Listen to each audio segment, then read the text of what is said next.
Well. Hello, everybody.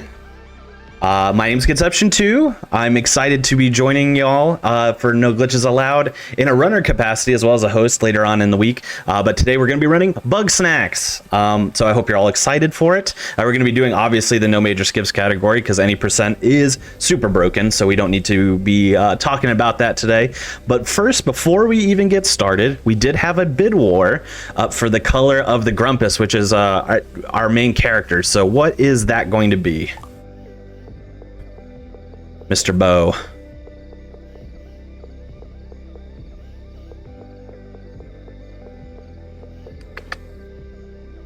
Hello. Well, while we're waiting for muted? Yeah. I have been talking this entire time and realized I was still muted. Oh dear. That's all right. Happens to the best of us. Yeah. Marathon tech right here. Okay, as I was saying before I forgot that I was muted. I was just talking about this during the intermission. The winning color is green with $62.72. Oops, not that one. I feel embarrassed. That's all right. It's happened to all of us. No worries. Okay, great. So we're going to be running with green, which is going to basically the entire game. Our main character is going to be green. So thank you for donating towards Go Rescue and donating towards this incentive. I'm going to start the game. Quick, go ahead. Yeah. Right before we start, we did have another donation from a anonymous donor, $5 towards Octopath Traveler Bid War, all females. Well, thank you very much for that donation. I appreciate that. So I'm going to start the game. Time doesn't start until we fade into the opening cutscene. So I'm going to click start and I'm going to try and time it out as best as I can. 3, 2, 1, go. All right, here we are. So Bugsnax. You might have heard of it. They look adorable. What is this game all about? Well, it's interesting. I'm glad you asked. I'm glad I asked. So Bugsnax are bugs and they're snacks. Pretty self-explanatory. But in terms of the lore, we play a Grumpus, which is kind of like this furry humanoid-like creature. And what our Grumpus does specifically is we are journalists, and we've been invited here by somebody named Lisbert to interview the people who live on this island called Snacksburg, and figure out not only, you know, what they're doing on the island, but learn a little bit more about Bugsnax and what exactly they are and how they affect us and all of that. So that's kind of what we're going to be doing. This is Philbo, the first of the other Grumpuses that we'll meet. He is the self-appointed mayor, and we'll get in a little bit more as to why that is in a bit. But first, we got to catch some Bugsnax really fast, which is what we were all here to see anyway. So we're going to throw a trap here. Going to get this Strabby. Gonna talk to Philbo, and he wants to eat it right away, of course. Now we're gonna catch 3 more Bugsnax in quick succession here. Well, not as quick as I would like, but that's fine. As long as we can still make the cycle, it should be okay. There we go. So we get a Strabby here. I'm gonna hop up this. Wait for... we missed the cycle, unfortunately, but that's okay. All right, and then last one is way too far away, unfortunately. And we're just gonna hold that and wait. The reason why I'm gonna hold it as opposed to just throwing the trap and waiting for the Roodle to come out of the ground there is because that Lolive right above us loves to grab our traps and be a nuisance. So we gotta wait until it comes by a little bit. But we caught 2 Strabbies and a Roodle, all because our friend Philbo here is super hungry, of course. So, you know, he's been stranded out here without any food. Gotta eat the Bugsnax, which brings me to my next point. You can eat Bugsnax, right? And not only you can eat Bugsnax, as you can see, when you eat them, they turn your limbs into the Bugsnax that you ate, which is simultaneously interesting and frightening, I would say. And it only gets a little bit more weirder from there. But, you know, that's the first section of the game, Flavor Falls. The second section of the game here, we're gonna meet Wambus, who's a farmer. He farms specifically sauce, so think ketchup, think peanut butter, think things like that. All right. Now, what's interesting about this segment of the game is that in the any percent categories, actually, we do the segment exactly the same because it's one of the only areas in the game, for whatever reason, that you cannot enter the load zone until all of the quests of the area are accomplished. I don't know why that is. Most of the game doesn't do that, but that's how it is. We're going to try and pull off a relatively recent find and a very complicated trick here. Let's see how it goes. focus a little bit on it here. No, I'm gonna have to come back. Man, 0 for 3 in marathons with that trick. I'll explain a little bit what that is later, as long as I don't miss the cycle. Okay, good. Don't want to miss this cycle either. Okay, good. We're fine here. We're fine. Okay, so what I was trying to do is I was trying to take my trap and shove it through the floor above. So this ceiling up here, I was trying to shove it through there so that I could catch the Frieder through the floor. Very somewhat recent find, and it saves probably about 5 seconds over the traditional method. The reason why it's so tough is that because standing on, you're not meant to stand on that trap, so it becomes very finicky, unfortunately. So it's very difficult to do and pull off. And if you take too long to do it, that ketchup that I shot down at that first Shishka bug, it will then stop being dazed from after the bunger hit, and then will regain control, and then it will run back into the bush afraid. And the thing with Shishka bugs is that when they run into the bush afraid, they don't come back out. So we'd have to either reload the area or do a little bit of a manipulation to get it to respawn, which would waste a lot more time as opposed to just hitting the cycle like normal. But luckily, we got all of them that we needed. We turn in all of those quests to Wambus. The bunger especially is something that we caught a little bit earlier than what we're meant to. What the game intends for us to do there is turn in the Shishka bug quest, and then get the net like we did from Wambus, and then catch the bunger by having 2 bungers run into each other with ketchup, and then, you know, you can gather from there what happens. But we did it a little bit differently. Also, this is Beffica. She is the queen of gossip. That's kind of her thing. And we're gonna do a little bit more with Beffica in a bit, but for now we're gonna move on to Snacksburg proper, which is basically our like central hub. Snacksburg is the middle area that connects to all of the other wonderful and beautiful areas that we're going to see across all of Snacktooth Island here. Now, to get a little bit about what we're going to need to do to accomplish this whole run, this no major skips run.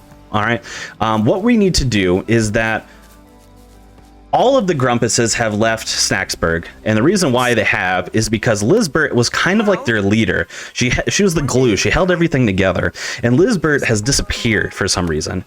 We don't really know why. We don't know where she's gone, but after Lizbert left, everything started to fall apart, and everyone kind of went their own separate ways onto various areas on the island.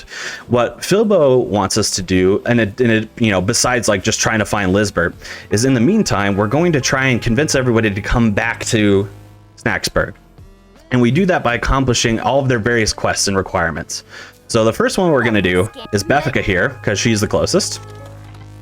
And plus, we've already started it by doing one of the quests that we have to do to accomplish the area. We're going to do some fun treetop parkour. Take a picture of that white Strabby, because the quest is asking us to identify the 6 species that are in this area. We already had caught 3 previously. We took a picture of a sweetie fly and that white Strabby, and then we caught the weenie worm, and that is because the weenie worm is Beffica's favorite bug snack. And what she asks us to do on the quest after is to feed her her favorite bug snack. And finally, the last quest that we have to do for her is we have to run back to Snacksburg, and between 10 p.m. and 1 a.m. on the in-game clock, we have to figure out what Wambus does, because she's heard Wambus does something strange. Like I said, she's the gossip queen, so she thrives on, you know, other people's business. So we went into her cave, we slept in her sleeping bag to forward the time. We come back down here, find out Wambus is talking to a cactus, and we go and report back. And after we report back, Beffica is satisfied with that and decides to return to Snacksburg. Now, that would be 3 Grumpuses that have returned. And to spoil it a little bit, there's 12 total that we need to get back. So we have Filbo, we have Wambus, and now we have Beffica. We need 9 more. And you might think, geez, that's going to take forever based on all of that. But we tend to do things pretty quick here. Oh, that sapped my momentum. Okay, so like I said, Snacksburg is the hub to other areas. And the next area we have unlocked is Shimmering Springs here, which is kind of like a beachfront. With a lot different bug snacks and more quests and more Grumpuses to meet. For example, this is Floofty. Floofty, we're going to be introduced to them right now, but we are not going to really talk to them anymore until much later into the game. But, you know, it's important that we meet them and stuff. Very good. Then we're going to grab some chocolate. That'll be important for later, trust me. And here we're going to meet 2 more Grumpuses. On the left, we have Wiggle, who is a musician and obsessed with fame. On the right, we have Gramble, who is a pacifist. Gramble does not eat Bugsnax. He wants to take care of Bugsnax, so he more establishes kind of like a Bugsnax sanctuary of sorts. So a little bit of a pacifist. They kind of have a will they won't they thing going on in the story, but that's like a side plot. We don't really have to delve into that too much, but it's fun, it's cute. And what we're gonna have quests for both of these people here. Now, what they love to do in the early areas of this game in terms of story structure is they make it so that we can finish one person's quest line completely, but the second person will not be able to be completed until we go to a different area. So for example, we're going to be able to finish all of Gramble's quests in this section, but Wiggle we can't finish because we need to catch Bugsnax in an area we have yet to go to. So we're going to have to hold on to her quests for a little bit. We are now introduced to the second tool that we get in the, well, actually the third tool. First tool was the trap to catch Bugsnax. The second tool is this sauce slinger here. The third tool is the buggy ball, which is a strawberry inside of a ball. Can't beat that. It's pretty cute. And what we do with that is we use it as a lure sometimes, or as a sometimes we have to catch Bugsnax creatively. You know, for example, there's a peel bug in that log over there. We're gonna have to wheel the buggy ball through that because we need it for a quest. Things like that. What we're meant to do is lead the buggy ball all through this obstacle course. And then, you know, pick it up at the end. But if you just target the buggy ball with the laser pointer right at the end, it will just do the course on its own. Fun fact. And the reason why we caught those specific Bugsnax, as you can imagine, is for this quest. We kind of glossed over it as well, but one of the other things that has unlocked for us is that not only do Bugsnax turn your limbs into, you know, the Bugsnax that you just ate, but also you can now choose the limb that is affected. That is a tool that Floofty gave us. Oops. There we go. So now, buggy ball, we're actually going to shoot it with chocolate like this, because we need these Queebles that are inside the log. There's one right there. And there's actually one inside these holes in the ground as well. This is for a quest for Gramble. It's easily one of the most annoying parts of this whole section, and it can go poorly for a number of ways. But hopefully we don't have to see them. Looks like we're going to be okay. So what we have to do is we have to escort the Queebles all the way up to Gramble's area up here. But there's a lot of obstacles that can prevent us from doing that fast. For example, they are attracted to chocolate, but a lot of the Bugsnax in that same area are also attracted to chocolate, so, and Queebles get scared very easily. So if another like more like scary Bugsnax comes out, then it's gonna be a problem. Oh boy, come on. We were just a little bit too fast for him. Just need that last one to hop in here. There we go. So usually we can time that really well, that the Queebles are walking back like right as we're entering that cutscene with Gramble, so we don't have to wait for them to walk. But we got a little bit unfortunate. I actually went a little bit too fast. You can go too fast in speedruns sometimes, folks. All right, but we got Gramble to return, and we satisfied all the quests that we can do for Wiggle right now. Oops. Now, whenever we hit a certain checkpoint, a certain threshold rather, of Grumpuses that have returned to camp, Philbo gets a little bit excited. He's like, you know what, it's time to celebrate. We should party. So now that we got Gramble to return, we want to throw a party. Now, this sounds fun. This sounds nice, right? But it's not so nice, because these parties are glorified interactive cutscenes. You do almost nothing in them the whole time, and they're just a tad bit long for my taste, we'll say. So whenever this is actually the shortest party, so there's not a lot of time that will be available for like donations or plugs or anything at this time, but we're gonna hit the second party relatively soon, and that is the longest party by far. We're gonna have plenty of time for donations to plug those bid wars we got going on and everything like that. So you guys will get those ready. The fun thing about these parties sometimes, as you can see me having fun over here, is that sometimes they let you free roam like this, and you can just do fun things like try to light cups on fire and stack them in a cylinder, which is what I always try to do. Pretty common thing to do among Bugsnax speedrunners here, but it's not going well. I've never been particularly good at it, but it's a fun thing to do. This cutscene's about over though. As I should mention as well, Gramble and Wambus do not get along. They're kind of like enemies. Usually, everyone has somebody here that they naturally just don't get along with. But you know, these two especially don't get along. That'll play into each other a couple times. But yeah, this party is just about over. Go find her yourself. And for some reason, so we have to eat this bug snack, and we find out here that bug snacks do not react well with us. So we actually can't eat bug snacks, which is actually pretty important. To the end game, which we'll get in there in a little bit. You know, I don't like to spoil too much of the end game in the early parts of the run in case people haven't played this. But so that's the first party done. Now we're entering a new area called Scorched Gorge, which has a lot of fun tech to it, but it has probably also like the most RNG that can happen in this run. So we need this to light on fire. Luckily, the Scorpion there hates traps. So anytime a trap is placed, he's going to shoot a fireball at it, which is great for us because we need the Scorpion to make those popcorn kernels or pop ticks pop. So we need them lit on fire anyway. Then we also draw that Spuddy into the cave. That's important for later on, but we'll get to that when we get to it. All right, so now we're going to cheese the system a little bit, and you'll see why that's funny in like half a second. Maybe not. No, maybe so. Nope, maybe not. Maybe so. Nope, maybe not. Maybe so. Yeah, there we go. So that is a different way to catch that bug snack, but it's called a Cheepoof. It's a moth, butterfly, Cheeto kind of thing. We're gonna catch another one there again, also very much not how it's intended. And then we're gonna walk up here, and we're gonna meet another Grumpus named Cromdo. And anytime I run this game in a marathon, I always explain that Cromdo is basically like the used car salesman of Grumpuses. He's like, you know, he's a little bit of a scammer. He's a little bit of a shifty person, you know. But you know, everyone has their faults, right? But he gives us a very important tool called the lunch pad, which is very useful for us in the speedrun and in the game at large.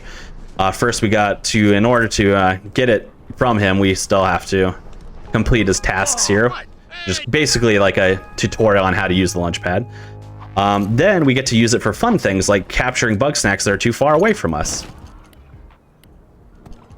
Here we go. So for example, that sweet frieder, that's a great example of that. All right, we're gonna lure this buddy through this rock, hopefully in one shot. Nope, he always loves to hit that bush for some reason. Come on. We need to get in here. Almost had him. And we need to catch this shy weenie worm. There we go. Had to lure it in there. That's important for a quest later. You're gonna have to trust me on that. I'm gonna wait for the Spuddy to charge me, actually. There we go. No. That's unfortunate. I really thought that was gonna catch. There we go. Okay, so we caught that Cheepoof, we caught a sweet fry, we've caught a whole bunch. Like, it's a smorgasbord of bug snacks in our inventory right now. They're all very important. So the Cheepoofs, the 3 Cheepoofs we caught just, you know, back to back to back, are all for Cromdo. That's to satisfy one of his quests. The Sweet Frieder as well. So we're gonna feed him the Sweet Frieder now. The Shy Weenie Worm, that's gonna come into play in a bit. All right, so we're gonna put this way. We're actually gonna grab a rock rather, while we jump down here, and we're gonna very humanely just toss it towards this Ribblepede. It does not hurt it, just gets it off the wall. What just happened? Whoa, okay. Anyone else see that thing just launch at my face? I was gonna say it's harmless, but then it almost like aliened me. All right, we're fine though. Everything is fine. We need to catch 2 more Ribblepedes, so we're gonna bop this up here. There's one on the ceiling there, which is always very useful. And then the third one is sitting in this house here, and just in perfect catching distance, actually. So you don't have to do too much to get that one out of the way. All right, and then these are for Triffany. Triffany is actually Whammus's wife. And Triffany is an archaeologist, loves like learning about the history and culture of Bugsnax, and you know why they are the way they are, and why they act the way they do, based off of bones and things like that. It's very interesting. Now, Triffany is headed down a cave that we already opened. While she's doing that, I'm going to very carefully catch one pop tick there, because we have to wait for her to walk down here anyway, so we're not wasting time by doing that. And then we're going to satisfy the conditions of that quest, and while she's running back, we're going to try to capture the other pop tick, and hopefully we do it fast. I'm again going to draw this Spuddy's attention so it doesn't hurt me. Advance. All right, and it's very important there that we catch it really quick and pick up the trap rather really fast, because as you remember, that Scorpano above loves messing with us and lighting traps on fire. So if we wait around too much, then we're going to have to, you know, suffer the wrath of the Scorpano. But that's this area, relatively clean. There's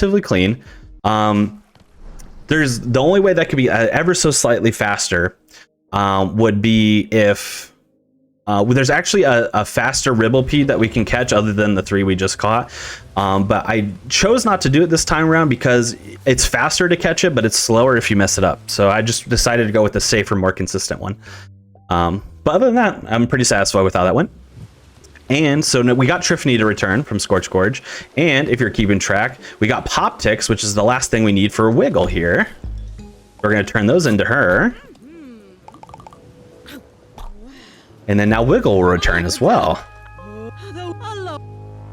And a fun thing, and I didn't mention this the last time, is you'll see me a lot manipulate my movement patterns by, instead of walking back to the door, reloading the save. And that is because how the game functions is when you reset the save, you will load back to the door that you entered the area from, no matter what.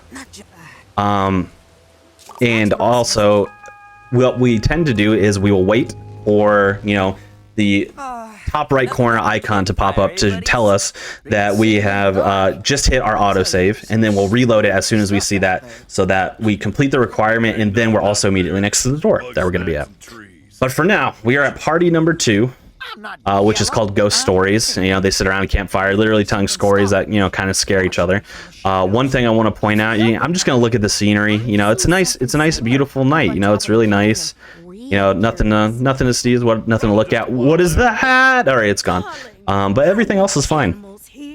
And this is actually, so this is party number 2 that celebration number 2. And is, like I said, the longest by far. Really not much going on to it. At some points, we're going to have to go run, fetch something, and run back. So if we have donations, incentives, plugs, anything, we'd love to read, Bo. Now is a wonderful time. All right, I got everything for you. All right. Okay. First of all, we are at $401 out of our 3,000 goal. If we are able to get $99 for the end of this run, that would be amazing. And it would be even more amazing if we were somehow able to, like, $700 by midnight Central Time. That would be just amazing. We'd already be almost to our first milestone by the end of the night. Also, we did have a donation come in from Steve TV Online. It's for $20. It says, "Did you think I would miss out on donating for my favorite streamer and supporting my girl Shelda? The end is nigh. Our doom approaches." Oh, thank you very much, Steve. I appreciate the very kind words about me being your favorite streamer. Touches my heart. Thank you very much. And as opposed to Shelda, you're all gonna have to wait and see Shelda a little bit. You know, that donation will make sense in, I don't know, 25 minutes or so. You'll all know, you'll all be in on the joke at that point. But thank you so much. I really appreciate that. I'm more worried about the living. And then one more thing, if you are just tuning in, this is No Glitches Allowed 7. We are a event that benefits Go Rescue Pet Adoption Center in Norfolk, Virginia. The No Kill Animal Shelter. So And it yeah, has again, get those donations in. Bugsnax. Got a Don't few Final Fantasy incentives Wiggle that are Sack? still There aren't open, animals out here and save those other peppers. than us. Absolutely, absolutely. Thank you so much for that, Bo. And it wouldn't be a run of mine if I don't throw just the ever so slight amount of chaos into it. So here's what I'm gonna do. No glitch allowed, gang. It's Grumpus. I do a pretty solid Bunger impression. Bunger being, if you're not familiar, that bug snack that looks like a burger. Really solid Bunger impression. If you donate $5, I will do a Bunger impression for every $5 that you donate for my run. So if you want to hear a Bunger, if you want to hear Bunger, donate $5. That's all I'm asking. That's all. It is for the pups. So say, do it for the pups. But I wish I could say we're almost done with this. We're about halfway through, I would say, this party. Like I said, this is by far the longest one. But the good part about it is that we are about to be introduced to what, at least in my chat, is one of their most favorite Grumpuses. And we're going to see them a little bit in this cutscene. I also like to point out, remember how I said that these cutscenes usually give you something to do, something to mess around with. So we get to pick up sticks, we get to light them on fire, we get to throw them. You know, what's not to love about that? I just somehow propped it up there off of Wiggle's foot, which is interesting. In the shadows. It's the queen of Bugsnax. A bug snack bigger than any we've ever seen. But yeah, that's all. Yeah, there's not too much going on. So at this time, here's what I would love to do as well. So if you haven't played this game casually, please do. One, it's pretty affordable. Even at full price, this game is about $30 US. So it's really not that much. I'm playing on the PS5 version. It's also available for PS4 and it's also available for PC via the Epic Games Store. So you can play it on those. This game is spectacular. I knew I was gonna like it when it came out, but I didn't expect to like it this much. It's fun, it's whimsical, and all of the characters, they're just like very unique. They have very interesting relationships. There's a lot of wonderful LGBTQIA plus representation involved as well. It's wonderful. I can't suggest it enough. And it's just a great gaming experience. So please play it. In terms of the speedrun, a few things to note on the differences between PS5 and PC, because they're very minimal, very minimal. The main difference, beyond being able to use like a loadless timer when you do speedruns on PC, is text speed. So the game gives you the ability on PC to bind your text scrolling to the mouse wheel, which means that when you run on PC, it's basically instantaneous to skip text. Obviously, when you're doing it on console, like I am, you have to mash through that. So there's some time lost there, not to mention PC times are off loadless times, so that you get to do a few more a few more of those save point warps, so save and quits. Right now, if I'm running it based off of RTA, which I am because I'm running on console, it's only effective if I'm really far away. But basically, if you're running on PC loadless, then you're gonna do that anytime you need to get to a door, basically, because it's always faster, because you'll have a loading screen, and it's like you're almost instantaneously warping. So definitely gonna save some time. I will also mention as well that it seems like there is in the plans, if not already implemented on PC, that they are going to be adding fast travel to this game. So you're gonna notice a lot, especially when we get towards the end game, that we're going to be walking back and forth between areas in order to finish quests and stuff like that. But we're going to be implementing fast travel, ideally, soon, whenever they release the patch for console, as well as PC if they haven't already. So that's another fun thing to look forward to. But yeah, play this game. Play this game, gang. All right. I got a emergency. I'm gonna introduce George here. Good type person, good comms. Hi. Peter. Yeah. Hello. I'm gonna head out. Sorry. We're having a little bit of an emergency in the host index, so we're swapping in with one. Sorry about that, folks. But hey, no. here. The ladies Welcome. Go hunting, and the one Hello to there. bring home the Welcome to the biggest party. Bugsnax was the new head honcho. Perfect timing as well, because we're about to enter one of my favorite areas in the run, which is the Sugar Pine Woods section, which has a lot of fun tech. We get to utilize tools in very unique ways here. So right away, and I'm going to focus on this just a little bit, we're going to throw down our launch pad here, and we're going to aim it at one of these honeybees up top. You can see this cookie running by. We're going to launch it right into the honeybee there. And the reason why this is important is because we can now capture both of them at once. Usually you can't capture the cookie that way, because you're meant to capture it with a different tool that we have yet to unlock, but we're about to. But when it's stuck to a honeybee, you can capture it. So that's pretty unique. Then whenever a honeybee is disturbed in that regard, like when you're throwing it at something, they all get agitated and come to attack you, and then they shoot their honey, usually ending up sticking to each other. So they unfortunately did stick me, which slowed me down a little bit, but also they crash landed into the ground, which is great because we caught a honeybee and a cookie all at once, and then we caught a second honeybee which we needed, which crash landed into the ground. We threw a trap way up there on top of the wall to get a snail, which we're not supposed to catch that way, but we do anyway. And then we do some fun parkour to get another snail, which again, you're not supposed to catch that way. But we don't like to do things the way that it's intended. We like to do things fast. So that's what we're doing. These are also two new Grumpuses, Chandlo and Snorpy. They are a couple.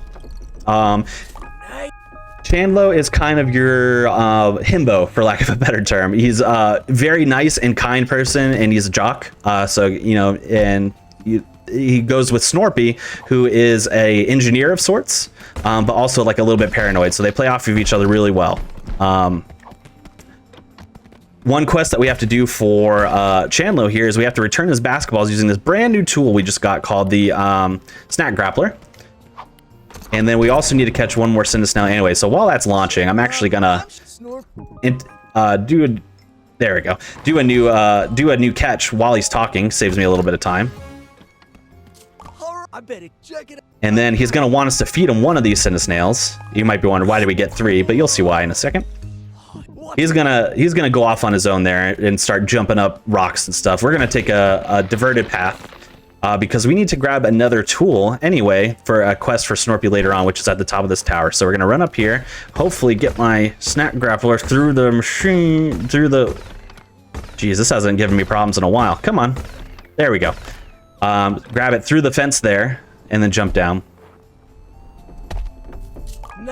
All right, and then we just have to turn in a few more quests for Chandler, which again, we've already satisfied all the requirements for. You're going to notice that in Bugsnax Major Skips, that is one of the things we do best, is we satisfy the quests in advance so that we can turn them in all at once. Kind of reminds me of like World of Warcraft that way. You know how you pick up a bunch of quests back in the town, you come back, you turn them all in at once. You don't just do a quest, come back, do a quest, come back. That wastes time, right? We're trying to be fast, so we do that. So Chandlo is actually done. But the thing is, we need to convince Snorpy to go back as well. Chandlo won't even go back without Snorpy. So we need to convince Snorpy. We got to do some tasks for him too. So the tool, by the way, that we grabbed up the top is a tripwire of sorts, which we're gonna shoot there. And we also fast forwarded time because we need to catch Charmallows, which only come out at night. So we're gonna be doing that. The tripwire, we got one to get the Charmallow that's flying around there. And then to get the second one, we actually shot chocolate at a Bopsicle down here. Because Charmallows are fire and Bopsicles are ice, they clash and make each other, kind of freak out. So the Charmallow was stunned. I was able to capture it. And it also melted the Bopsicle, which is important because we need the Bopsicle to finish Cromdo's quest way out in the Scorched Gorge. So, 3 birds with 1 stone, technically, because the Bopsicle breaks into 2. Turn in the Charmallows, and that's it for Snorpy. Fun stuff. And then we just mashed through the text here, and we get a 2-for-1 special. They both return, which is great. All right.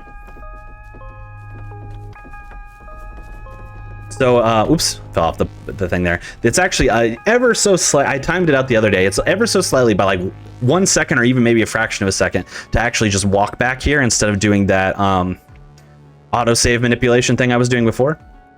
And then we're gonna circumvent the side here, head back into Scorched Gorge to get Cromdo, aka Danny DeVito, to return to Snacksburg. And if you're counting after Cromdo, that's 9. That's 9 back already. We only need 3 more. We're already getting there. We're going to do another thing here. So we're going to turn in the Bopsicles to Cromdo to finish him up. While he's running over to try and get us like into a cutscene, we're actually going to run over to his sleeping bag and forward the time. And I'll explain a little bit why in a second. Let me just give him these first. He needs them specifically on his feet. That's very important.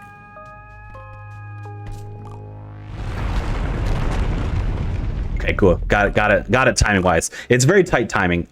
So the reason why you might have seen me forward time a little bit, I did it when we were getting Gramble to return, and I just did it again there for Cromdo. I need it to be daytime here when we get back, because we need to talk to Filbo in order to progress the story. If I do it at night, Filbo is going to be asleep, which is really unfortunate, because we really need him to wake up, because if we have to wake him up ourselves, we have to go through like this very long process, which takes about 5 seconds of watching like Filbo get out of bed and stuff like that. It's really, really slow, and we ideally would not want to do it. This is the third party, third celebration, where it seems like something has broken into Snacksburg and has wreaked havoc. Now, what that means for us is that we have to find clues around Snacksburg, rather, to figure out what happened. There's 6 clues. Funny enough for us, we could grab definitely 3 of them while not even moving. And maybe 4. The 4th one, you can see these footprints just behind Gramble here. It's very tight, and it also is a little bit dependent on where you enter the cutscene. But you can snag that one for a 4th one. That's the fastest possible way to do it. But it doesn't look like I entered at the proper area, so that's fine. We'll just have to grab that one. The 5th one is down near the porta potty over there, and the 6th one is actually not able to be got until this barn door is busted open. So we're almost done there. But after that, it just becomes, cutscene city again for a little bit. There they go, squabbling again.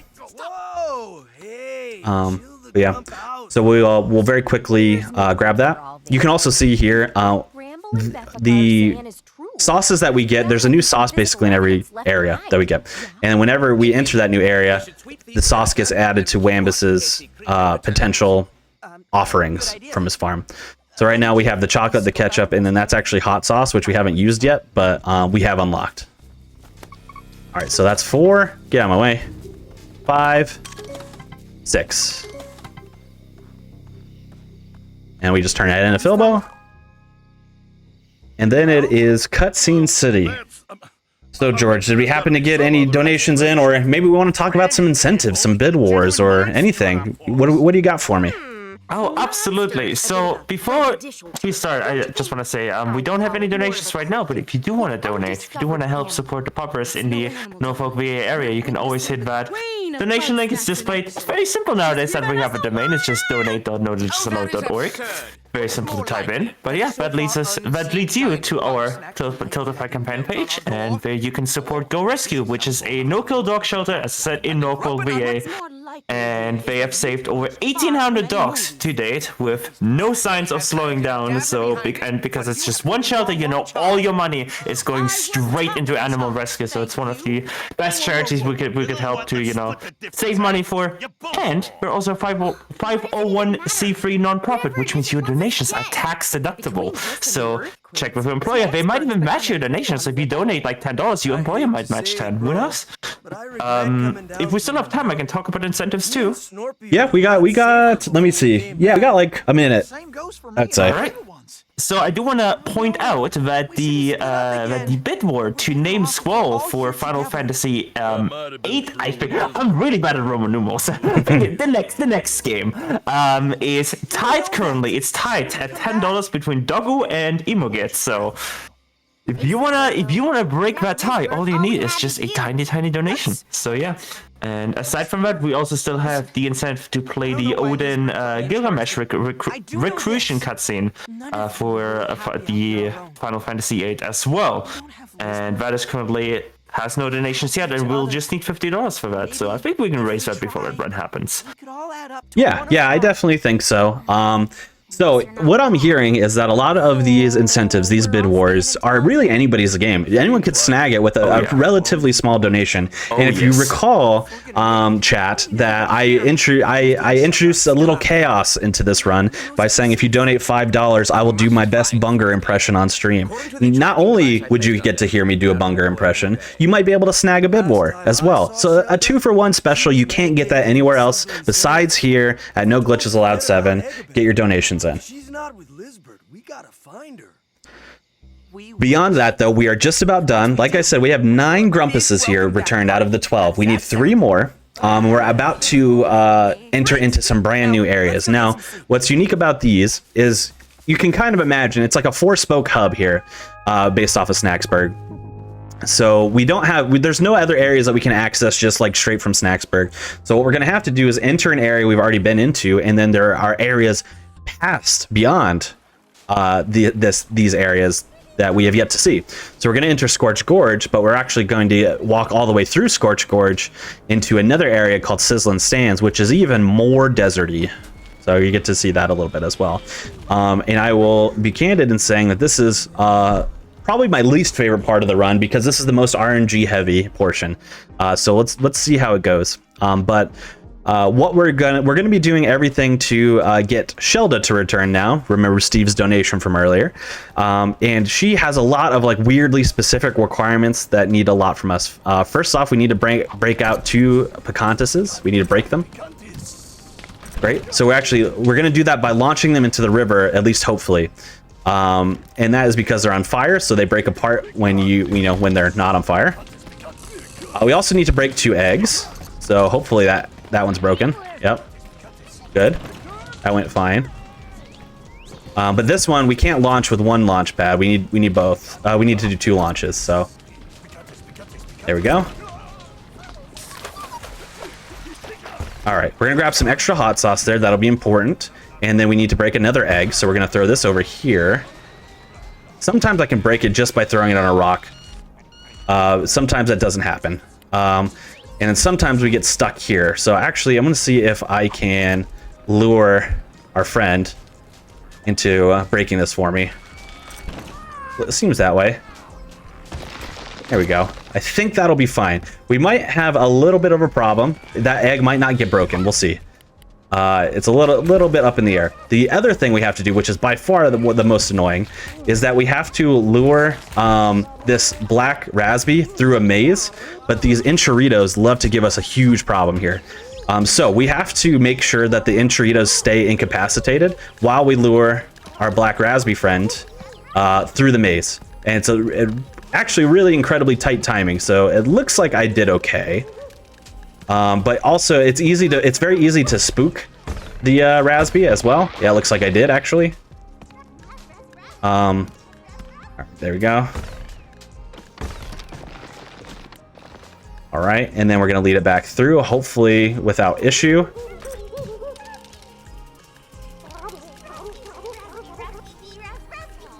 And we have to launch it up specifically. So it has to take the path up. There we go. Looks fine. Sometimes that can kind of like glitch out and not count for whatever reason, even if you launch it up here. So hopefully it's fine. We're gonna find out right now, because all of those are quests for Shelda. So if I satisfied them all, I can just turn them in all at once. Let's see. It looks good. Great. That's Shelda. That was actually pretty fast. Actually, that was a gold. So that's the fastest I've ever done that. So GG's to me. And then luckily enough, for the next area that we need to be in, we actually have a secret passageway we can take through this little sand mound, which goes to Boiling Bay, which is actually an extension of the beach that we were at near the beginning of the game. And we've got some other fun strats here and some fun RNG that can really ruin us. So let's see how it goes.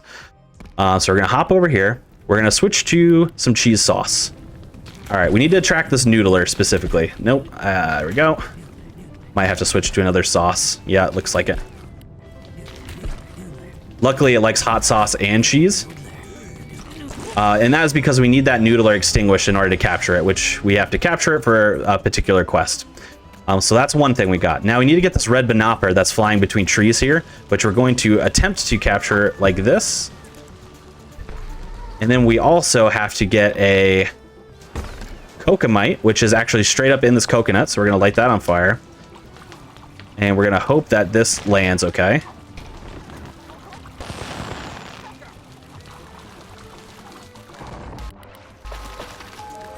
Okay. No, no, no, no, no, no, no, no, no, no, no, no. Damn. You had to ruin that. You had to ruin that, didn't you? All right. Well, that was almost perfect. That was like almost perfect, but you know, we'll take what we can get. So we got the red banopper. We got the Kokomite, which is everything that we need in this section. So it actually wasn't terrible. Just unfortunate. It could have been really fast. Excellent. It is not. Use it. All right, and then we have to basically just mess all up with Floofty's geometry here, and change their limbs to what they're requesting us based off of, you know, things that they've eaten and stuff like that. Here we go. Feed it the noodler. Feed it the Kokomite. Unbelievable. All right. Turn all their limbs into Kokomites. And now, There we go. Snack experiment. There we go. Perfect. no matter. Or will the end. I. All right, wonderful. How much time did we lose there? Yeah, we lost like 10 seconds. Fine, that's fine. Actually, like 15, but that's all right. Still going. This run's still going really well. Can't complain. We actually need to gather up a clue here as well. That's very important. So if you remember, not only are we trying to get all the Grumpuses returned to Snacksburg, that is very important, but that's not our only. Oops, that's not our only job here. We also have to figure out what happened to Lizbert. And the way we do that is by finding a lot of clues. And sometimes they're out in the environment like that. But for this run, the vast majority of the clues that we need will actually be coming from interviewing the Grumpuses. And after the interview is over, they will give you a piece of the puzzle being the mystery of where Lizbert has gone to. So that you can proceed on to like the in-game portions of the game. Now, the reason why they're interviews is because if you remember near the beginning, I said we were a journalist. So we are coming here to report on a story, of course, beyond just our own curiosity. So we are going to interview some Grumpuses, but not all of them. If it were 100%, we would interview all of them, but we only need to interview the ones that give us the exact clues that we need to progress the story, which are going to be Wambus, Gramble, Snorpy, and then Triffany. We're going to do those right here. This cutscene has actually been here, able to be taken since Triffany returned all the way back like 18 minutes into the run. But I have saved it for now because it leaves Wambus right in front of me, basically. All right, and then you do not have to go through every dialogue option here too. I'm just navigating like at all of the fastest options, or at least attempting to. That one went pretty well. You just need to ask the proper questions. You can see in the top left corner, you just want to ask the questions that solve those prompts. So that's how you do that the fastest way. So that's one interview done. We're gonna do Grambles here. I heard without. All right, that one actually went pretty well too. It's interesting too because like they all have different. So like how I choose to learn these interviews and how to do them the fastest possible way is I count the responses, and then while I'm scrolling, that's how I know. So like for example, I know for Wambus I need the second, the third, the fifth response, and then all the end ones. So that's how I personally learned how to do it. For Snorpy here, for example, we need the second response, the fifth response, and then just everything that's at the bottom. So you can just hold down until it scrolls all the way to the bottom. Excellent. That went pretty fast as well. So that's 3 of the interviews done that we need. And then now we just have one more interview with Triffany. Hey, Philbo, I'm doing good. All right, so Triffany is just 2-5 in the end. I heard, or it's a man. Lovely, and when This is all just me trying to mash through this as fast as possible as well. Of course, trying to get the most speed. You betcha. So finally, Triffany gives us a journal.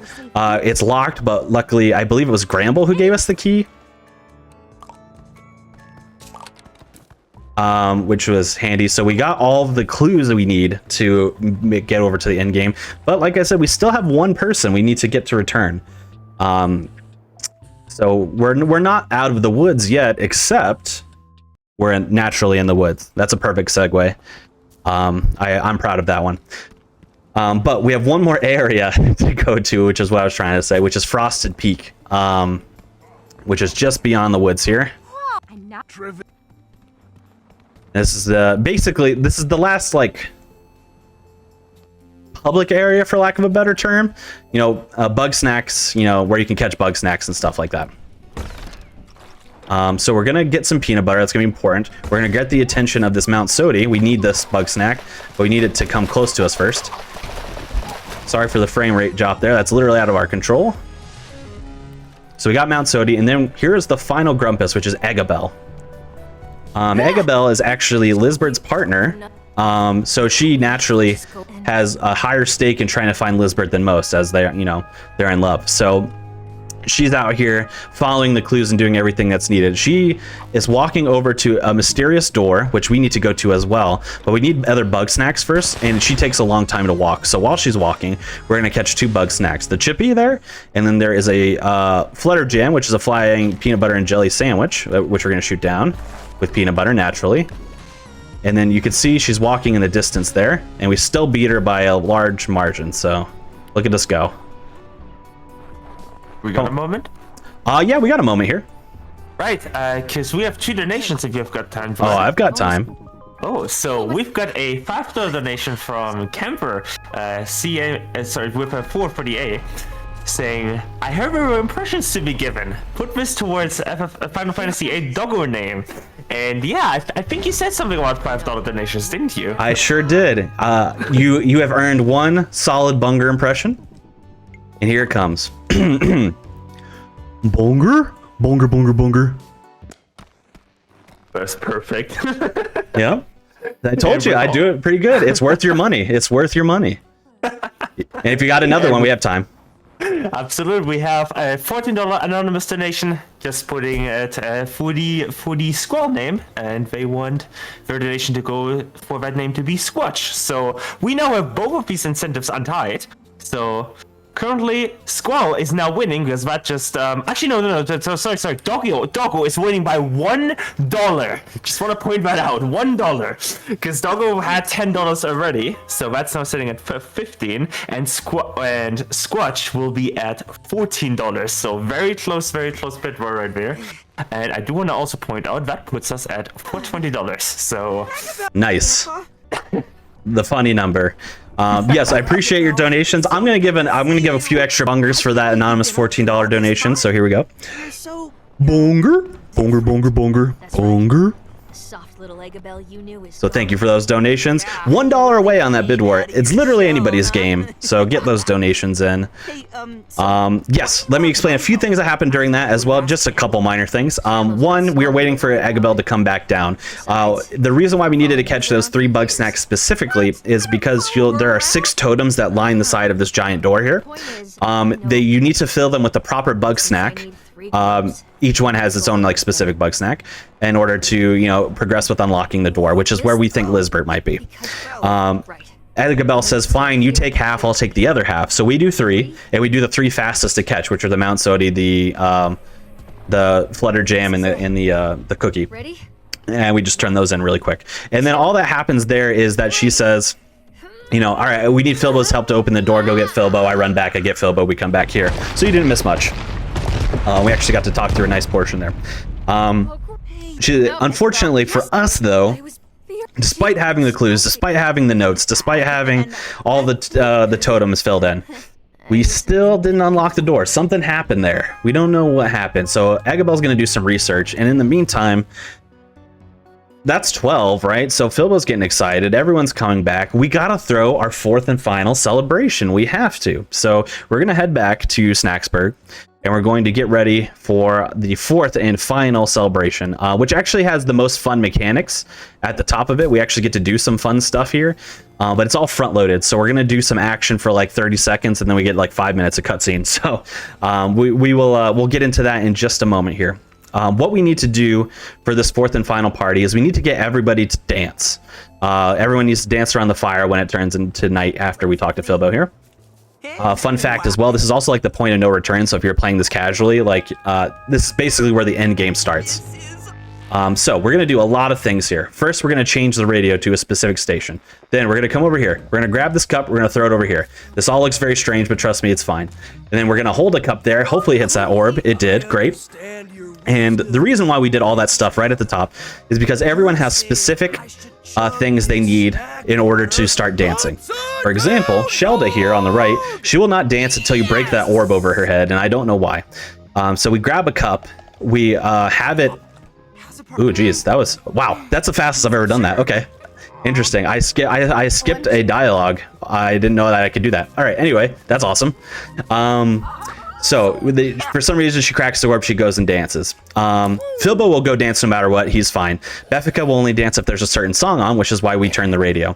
Wambus needs some liquid courage here, which is why we give him the cup. We grab this other cup in the meantime, and Gramble won't dance until Wambus apologizes. Wiggle needs some liquid courage as well, so we give that to her. That's 6 already. We're gonna run over here. We're going to talk to Snorpy and Floofty. Floofty doesn't want to dance because they think there's no, like, scientific purpose to dancing, more or less. But we're going to talk to Triffany, who's going to convince Floofty that there's, like, cultural significance to dancing and, like, the study of it, and it's, like, very scientific and interesting. So that's how we get them both to dance.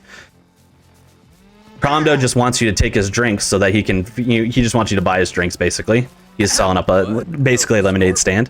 And Snorpy is worried about Chandlo because he doesn't know like where they stand in their relationship. Like he really likes Chandlo. And Chandlo basically tells him like, oh yeah, I love you too, dude. I feel like we've been dating for years, basically. So they have like a nice, you know, fun moment. And it's very cute. So that's all of them. We got them all to dance. And I'm going to be quiet here because remember Steve's donation. The end is nigh. Our doom approaches. I just want you to listen.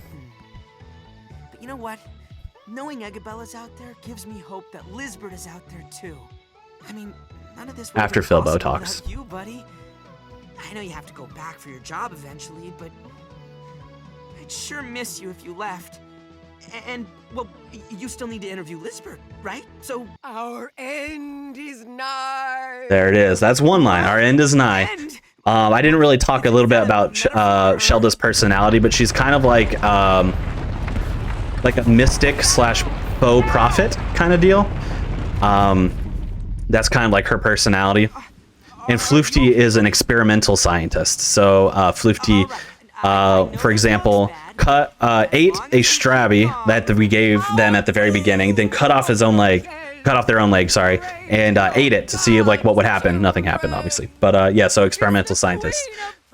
We just missed Shelda saying our doom approaches. That is Steve's favorite character, which is why he always donates to shout out his girl Shelda. And who doesn't love this, right? But for now, we got a nice lengthy cutscene here. Any more plugs? Any more donations? Now is the great time for it. Suppose we're gonna end up buried like all the others, eh? Oh, right. Got a little bit caught up there because I'm handling multiple positions here at once. We don't have any additional... actually, we do! We just got a donation in. We just got a $5 donation by Katie to put the Squall's name to Emo Git. So that is now tied with Doggo. So now it's really getting competitive. We have Doggo at $15, Emo Git at $15, and Squatch at $14. So any of these choices are yours for just a small donation. So... this is definitely getting competitive over here, and if we still have time, I can remind people what we're here raising money for. Please. Right, so we're here raising money for Go Rescue Pet Adoption Center, which is a no-kill dog shelter in Norfolk, VA. So if you like, your dogs being rescued, then this is the charity for you. So was started by Giorgio Obernas, who in 2014, if I remember correctly, lost her home, and her only focus became how to prevent her family dogs from going back to animal control. And she started out with just a small shelter of a building, but then it grew and grew, and now it's not just a place for current rescues, but just it's a shelter that has rescued over 1,800 dogs so far to date, and they provide a haven for homeless dogs, giving them the time, care, and love they need to find not just any home, but the right home. And we're a 501c3 nonprofit, so your donations are tax deductible. So hit that donate. Yep. I can attest to that. Save your donation records, folks, because I made a lot of marathon donations last year. I did my taxes not too long ago, and that gave me quite the boost to my tax return. So, nice. yeah, make sure you save those. Can't emphasize that enough. We have one more moment. We do. I do want to also shout out that if you live in the local area, you can volunteer for them. So you can either go to their website.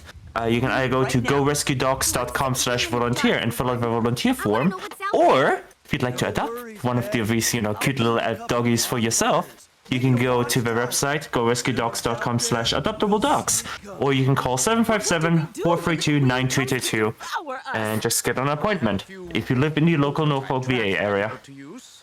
Absolutely, and even so, I don't think I wrote. I'm in charge of hosting for no glitches allowed, and I don't think I wrote this on the copy. But one thing I like to do. You did. Well, I was gonna say one thing I like to do on that website specifically is I also like to go on their website and just look at the success stories. There's a whole section on success stories about what where their dogs have gone and how they've been since they've left, and what it helps shows what the donations are good for.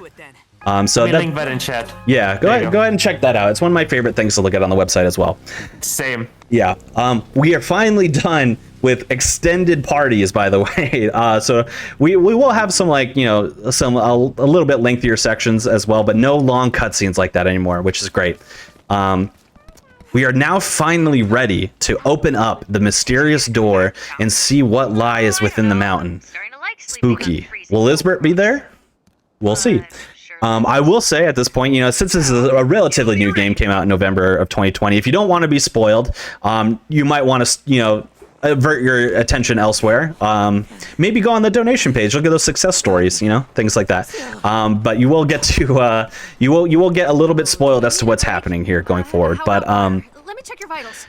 yeah, so we're making our way down. I also like to point out the differences in these speedrun categories. So obviously no major skips is what we're doing. No glitches allowed. I wouldn't dare glitch. Don't want to get banned. But the any percent category, which on the PC world record is just below 15 minutes. The console world record's at about 16.5 minutes. So very short categories, very easy to get into, by the way. We basically get to this point in the game in about 5 minutes in the any percent category. It obviously took us about an hour to get here for no major skips. The really interesting thing is that from this point forward, once we cross through this door, the run is exactly the same from any percent and no major skips. There's literally no difference. So, you learn if you wanted to learn no major skips first because you like playing more of the game and seeing more and catching more of the Bugsnax, that's great. And in addition to that, you learn half of the any percent run automatically, which is really cool. So this point forward, we are doing the same thing that we would do in any percent, which is interesting. So we have entered the mountain. We have entered this area called the Undersnacks, where the walls are food and the floor is covered in, I have to say it's juice. I don't think it's blood because they're food. So I have to imagine it's like juice. Honestly, wouldn't mind living here if it wasn't starting to get a little bit spooky. That in front of us, you might have remembered as it popping up in the background of various shots that were throughout the game, is the snack squatch. And we're going to continue to make our way through the Undersnacks here to kind of divulge what's going on here. So again, if you don't want to be spoiled, might want to tune away for the next few minutes here. So we're going to jump down here. You're going to see the walls all around us are littered with Bugsnax. We got Bugsnax in front of us. And here is Lisbeth. And Lisbeth has become the queen of Bugsnax.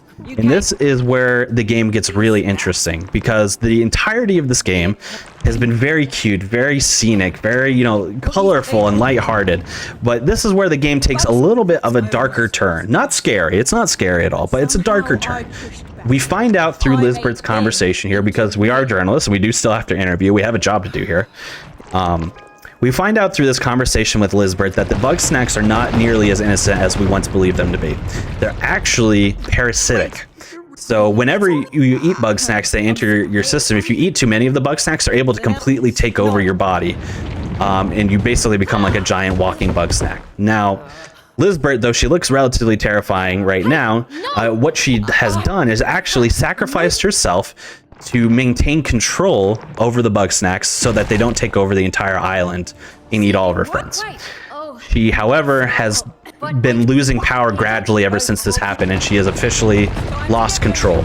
So Lizbert is, you know, she can't control it anymore, but luckily she has a loving partner in Eggabell, who has decided to sacrifice herself as well to maintain control for just a little bit longer, enough for us to go run down the other Grumpuses and escape the island. Filbo's lying on the ground there. You're just gonna have to not worry about Filbo. Trust me, he is fine. And we're going to run into Garden Grove, kind of a rehash of what we saw near the beginning of the run. See, I told you, he's fine. We got a very tricky parkour segment here. Let's see if I can hit it. Oh yeah, sputtery smooth. It's actually very tricky. So you might have saw that when I was doing the Beffica stuff earlier. It was a lot easier to do at Beffica's time because the fence is all the way there. So you can actually lean the stick in a little bit into the fence, and it kind of like straightens you out as you get ready to parkour. But I have to parkour literally off just a fence post, so the target is very small. But I'm glad I was able to hit that. It saves about a second over, you know, jumping down and walking back up. But it, you know, time save is time save. Here is what we call in the speedrunning community the gauntlet. So what this is, this entire in-game sequence, is basically we utilize the traps that we've been using throughout the game, but instead of using them to capture Bugsnax, they are now used to destroy Bugsnax. So for example, we have our snack trap here. Instead of capturing Bugsnax, it's now a slap chop. So they chop them up, they take them out. So we're gonna wait here, wait for these two to enter the radius, and then do a strategic dump down towards the next area. So that we are right there. So that's one challenge down. There's actually 6 challenges within the gauntlet. So that's one down. Here's the second. This one is actually a little bit difficult to do fast. It's not difficult and the slightest to perform, but to get it like the most optimal fast, it's very precise. First, we're gonna not take these straight on. We're gonna take them from the side so that we can just launch them into the wall there. It's a lot faster. And then some things are gonna pop out of the ground, but lucky for us, oh no. I got messed up by the fence a little bit there. Luckily for us, we could just aim straight at the ground and take care of them that way. So that was a little bit slow. Please don't, please don't, please don't. Okay, we're fine. Then those Picantuses come out, which we didn't really acknowledge before, but whenever you break a Picantus, it breaks into smaller Bugsnax. It breaks into like a burrito Bugsnax, a couple taco Bugsnax, a Cheepoo, things like that. The fastest thing you can do is get behind them and then launch them at Shelda and Floofty, because if they eat some of them, it's a lot faster than us having to swat them individually. So it saves us a lot of time. You can even hit them so precisely that they swallow the entire Picantus, but that's like, it's so, I wouldn't say it's like pixel perfect, but it's very, very precise. So it's very hard to do quickly, especially when you have to line it up with relative speed. But that went fine. No problems there. This is by far the easiest of the challenges, and you can't mess this up really. The only thing you can do wrong in this is miss the last wave, which is of Charmallows. And that is because all these Quookie spawns are on a timer. So even if I let them run all the way down the side of the mountain and up to, you know, Chanlo and Snorpy, it's fine. They're on a cycle. Like it wouldn't make a difference. But this last wave right here, if we miss this last wave, this is what would cost us time. So we're going to aim it here, throw the tripwire, and then we're actually going to try to wedge ourselves into some geometry here. It's very difficult. Looks like we got it. Perfect. And that is because it sets us up a lot closer to the next challenge. The next challenge is with Beffica and Cromdo in his barrels, and I'm going to ask for some quiet time here because this is very precise and requires a bit of focus. So I'm going to be quiet, and I'm just going to ask for some quiet time as well.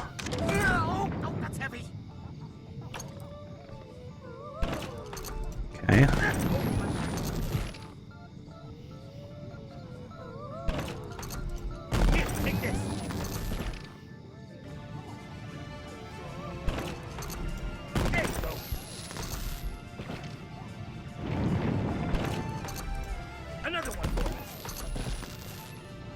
Sorry, you call me here? Nope, no, just quiet time here. Just doing some focus. It's okay. You're good. You're good. Sorry. You're fine. I apologize. You're fine. No worries. Ooh, that might be a little soon. We'll see. Let's see what we get here. Okay, we're fine.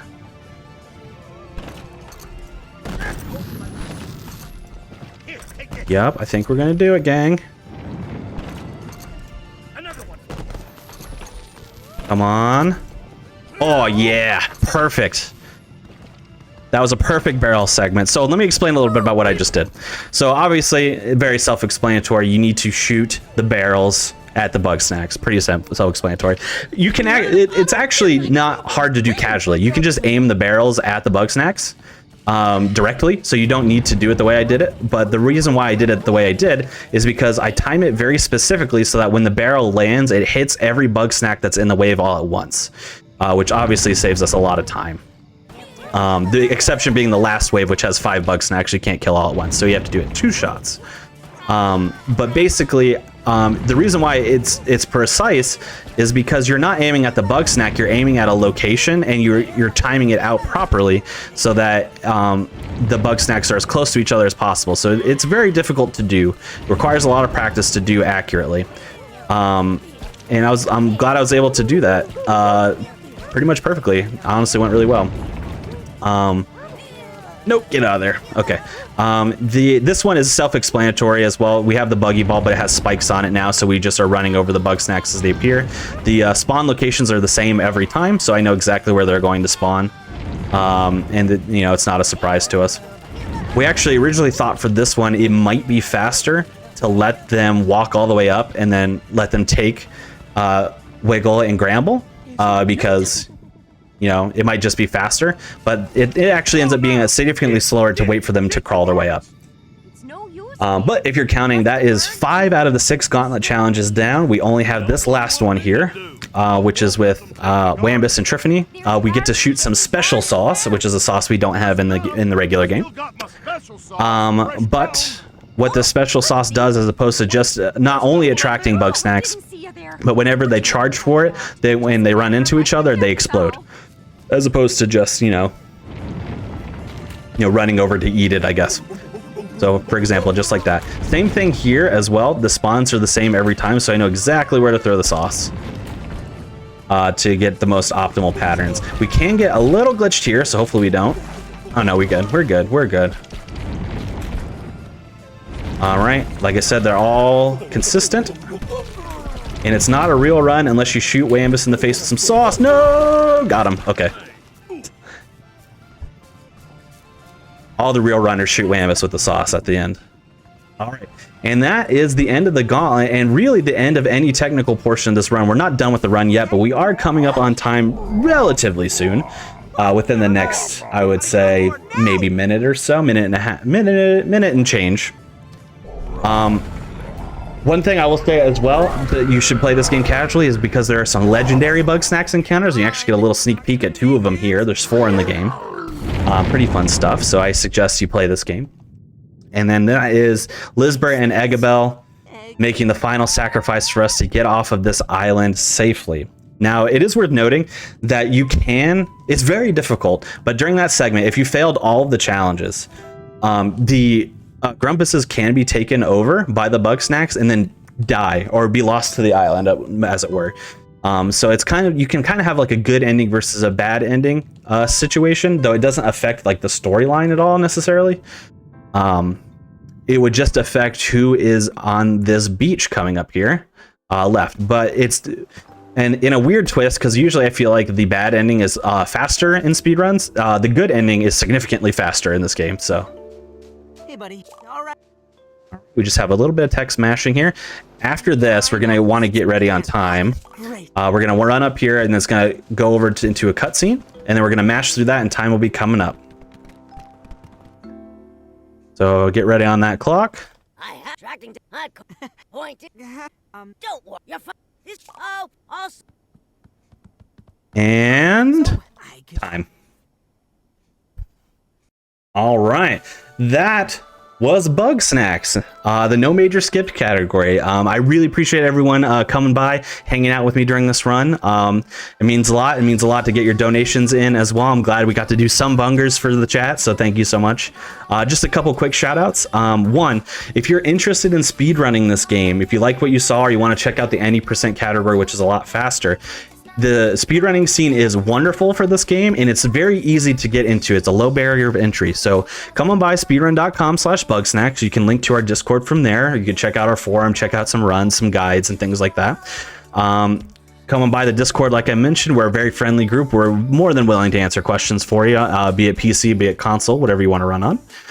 We also have a subreddit, r/Bugsnax speedrunning. So you come on by, post your clips, have some fun with it. I wanted to thank everyone who's been a part of No Glitches Allowed, who will continue to be through the week. This is a terrific event. I'm very honored to be a part of the staff here, and I love working with this group of people. You have no idea how much they do behind the scenes and how much work gets put into this. So big shout outs to the crew, and big shout outs to everybody involved with the games list for allowing me to showcase this run as well. And then finally, if you like speedruns of Bugsnax, you like speedruns of Pokemon, you like quirky adventure game speedruns or point and click speedruns or fun cartoon goofy action, come on by twitch.tv/Conception2. We're a great community. We love to have you. And yeah, that's about it. Thanks for having me. Stick around for the marathon. I'll be on the hosting mic plenty this week. And you might even see my face one more time, not as a runner, but with something a little special. But I appreciate it, and thank you so much. Seeking out a better life on Snaktooth Island, baby.